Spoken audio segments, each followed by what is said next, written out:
नमस्कार, मैं हूं रवीश कुमार। ना मैं गोदी मीडिया से हूं, ना किसी सत्ता के माहौल में बैठकर महाराज की जय गाने वाला दरबारी पत्रकार। ना मैं उस बिकी हुई मीडिया के आवाज का हिस्सा हूं जो सत्ता के चरणों में लौट लगाकर पत्रकारिता के शव पर माला चढ़ाती है। मैं उस आखिरी आवाज का हिस्सा हूं जो लोकतंत्र के टूटते हुए कंधे को थामे हुए खड़ा है। मैं वो नाम हूं जो सत्ता की चमक दमक के पीछे छिपी सच्चाई को तलाशता है और जो कैमरे का एंगल बदलकर खबरें नहीं छिपाता बल्कि सत्ता की आंखों में आंखें डालकर पूछता हूं। नाटो की धमकी पर भारत का करारा जवाब। अब रूस, भारत, चीन की तिकड़ी से कांप रहा अमेरिका, ट्रंप की तानाशाही बढ़ी, वॉशिंगटन में हलचल तेज। साथियों, मैंने कभी आपसे यह नहीं कहा कि इस चैनल को सब्सक्राइब करें, लाइक करें या शेयर करें, क्योंकि मुझे हमेशा यह भरोसा रहा कि अगर मेरी बात में दम होगा तो लोग खुद ब खुद सुनेंगे। लेकिन आज पहली बार मैं आपसे एक अपील कर रहा हूं। अगर आप मुझे एक सच्चा पत्रकार मानते हैं, अगर आपको लगता है कि लोकतंत्र में पत्रकारिता की कोई भूमिका अब भी बाकी है, तो इस चैनल को अभी सब्सक्राइब कर लीजिए और वीडियो को अंत तक जरूर देखिए। नवविकसित भू राजनीतिक दुनिया में भारत अब किसी झुकने वाले देश का नाम नहीं रहा। यह वह राष्ट्र बन चुका है जो आंखों में आंखें डालकर बात करता है, जो धमकी का जवाब आत्मनिर्भरता से देता है और जो अब मध्यम मार्ग की छाया से बाहर आकर सीधा वैश्विक शक्ति संतुलन को चुनौती देता है।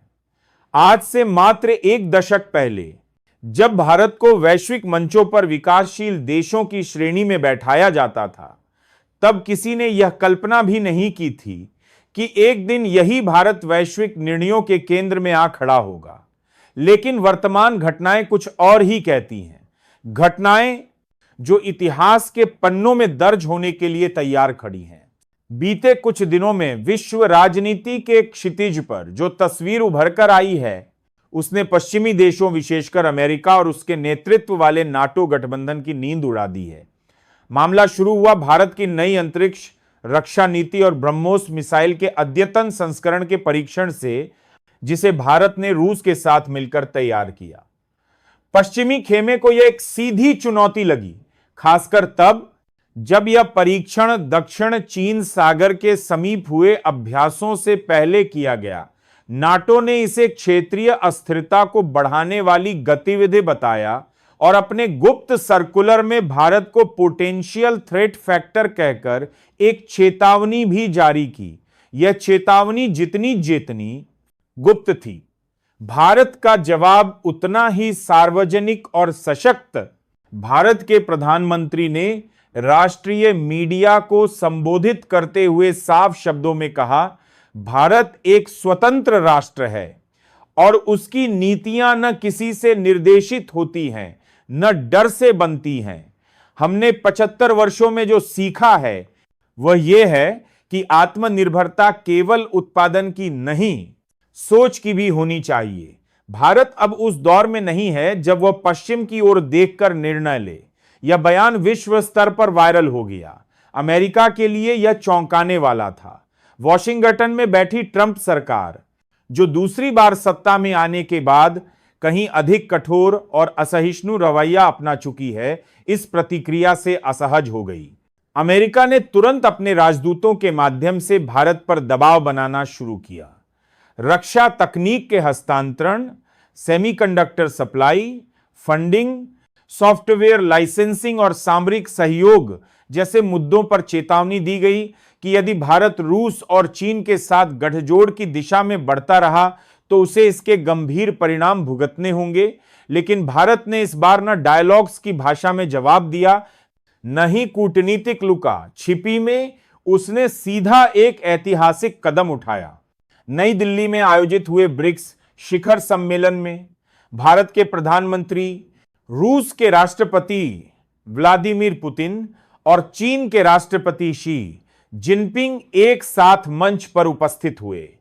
इस मंच पर उन्होंने विश्व ध्रुवीयता पुनर्गठन ग्लोबल रीअलाइनमेंट स्ट्रैटेजी नाम से एक संयुक्त वक्तव्य जारी किया, जिसमें साफ कहा गया कि अब विश्व को केवल एक दिशा से नियंत्रित नहीं किया जा सकता।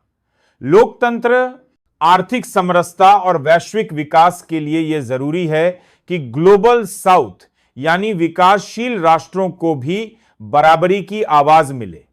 भारत ने पहली बार खुले तौर पर संयुक्त राष्ट्र में भी एक नई सुरक्षा परिषद सीट की मांग कर दी और कहा कि जब तक भारत जैसे देश को वहां स्थायी सीट नहीं दी जाती, तब तक वैश्विक निर्णय अधूरे रहेंगे। वहीं अमेरिका के भीतर हलचल और भी तेज हो गई। ट्रंप, जिनका स्वभाव अब एक निर्वाचित तानाशाह जैसा बन चुका है, ने भारत के खिलाफ आर्थिक प्रतिबंधों की योजना बनानी शुरू की। उन्होंने पेंटागन से कहा कि वह भारत की सैन्य प्रणाली में नाटो निर्भर तकनीकों को हटाने की कार्ययोजना बनाए। एक अन्य मीटिंग में उन्होंने एप्पल, गूगल, बोइंग और इंटेल जैसी कंपनियों को निर्देश दिया कि वे भारत में अपनी सप्लाई चेन धीमी करें और नए निवेश पर रोक लगाएं। लेकिन यहां भी अमेरिका के सामने एक और झटका था। भारत अब इन तकनीकी कंपनियों का सबसे बड़ा उपभोक्ता और उत्पादन केंद्र बन चुका है। भारत को झटका देना अब खुद अमेरिका की टेक अर्थव्यवस्था को नुकसान पहुंचाना है। इधर भारत ने बिना देर किए चीन के साथ एक ऐतिहासिक ऊर्जा सुरक्षा समझौता साइन किया, जिसके तहत भारत को चीन की ओर से अगले 10 वर्षों के लिए सस्ता तेल, गैस और लिथियम सप्लाई सुनिश्चित किया गया। साथ ही रूस के साथ एक रणनीतिक समझौता हुआ, जिसके अनुसार रूस भारत को S-500 रक्षा प्रणाली में हिस्सेदारी देगा और संयुक्त रूप से आर्टिफिशियल इंटेलिजेंस आधारित वार गेम्स विकसित किए जाएंगे। यह सब होते देख पश्चिमी जगत की चिंताएं अब खौफ में बदलने लगी हैं। इन घटनाओं के बीच मध्य पूर्व यानी खाड़ी देश भी भारत के करीब आ गए। यूएई और सऊदी अरब ने भारत के साथ तेल के बदले रक्षा जैसे समझौते किए। इसके तहत भारत अब उन्हें अत्याधुनिक रडार, एंटी ड्रोन तकनीक और साइबर डिफेंस सिस्टम उपलब्ध कराएगा। अफ्रीका के कई देशों ने भी भारत को नवीन विश्व नेतृत्व का चेहरा बताया। दुनिया की मीडिया इस पूरे घटनाक्रम को न्यू कोल्ड वॉर कहकर प्रचारित कर रही है। लेकिन यह शीत युद्ध अब पुराने स्वरूप में नहीं है। यह युद्ध सैन्य ताकत से ज्यादा टेक्नोलॉजी, डिप्लोमेसी, आत्मनिर्भरता और राष्ट्रीय अस्मिता का बन चुका है। इस नए युद्ध में भारत की स्थिति विशिष्ट है। वह न तो पूरी तरह चीन के साथ है, न ही रूस के पीछे खड़ा है। भारत का स्थान मध्य में है, लेकिन यह बीच का रास्ता अब झुकने की नहीं, नेतृत्व की मुद्रा है। ट्रंप की स्थिति अमेरिका में भी अस्थिर होती जा रही है। वहां के कई राज्यों में प्रदर्शन हो रहे हैं। वाई फाइट इंडिया और लेट एशिया राइज जैसे नारों के साथ लोग ट्रंप की नीतियों को तानाशाहीपूर्ण बता रहे हैं। वॉशिंगटन पोस्ट और न्यूयॉर्क टाइम्स जैसे अखबारों ने लिखा है कि भारत से उलझना खुद अपने विकास पर कुठाराघात करना है। अंतरराष्ट्रीय राजनीति के विशेषज्ञ मानते हैं कि भारत के इस स्वरूप से अब वह दिन दूर नहीं जब वह अंसी में वीटो पावर हासिल करेगा। इस पूरे परिदृश्य में एक बात स्पष्ट है, भारत अब उस मोड़ पर खड़ा है जहां वह अकेला नहीं है, पर साथ के लिए मजबूर भी नहीं है।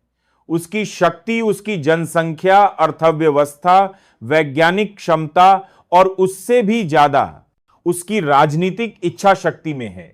वह अब किसी के आदेश पर नहीं, अपने विवेक और आत्मविश्वास पर चलता है, और यही आत्मविश्वास दुनिया की सबसे बड़ी ताकत बन सकता है। आज जब वैश्विक मंचों पर भारत बोलता है तो केवल एक देश नहीं बोलता है एक विचार, एक परंपरा, एक संभावना और एक चेतावनी कि जो देश आत्मनिर्भर हो जाता है उसे किसी गठबंधन की बैसाखी की जरूरत नहीं पड़ती। भारत अब तैयार है अकेले चलने के लिए, और जब वह चलेगा तो इतिहास बदलेगा। साथियों, जय हिंद, जय भारत।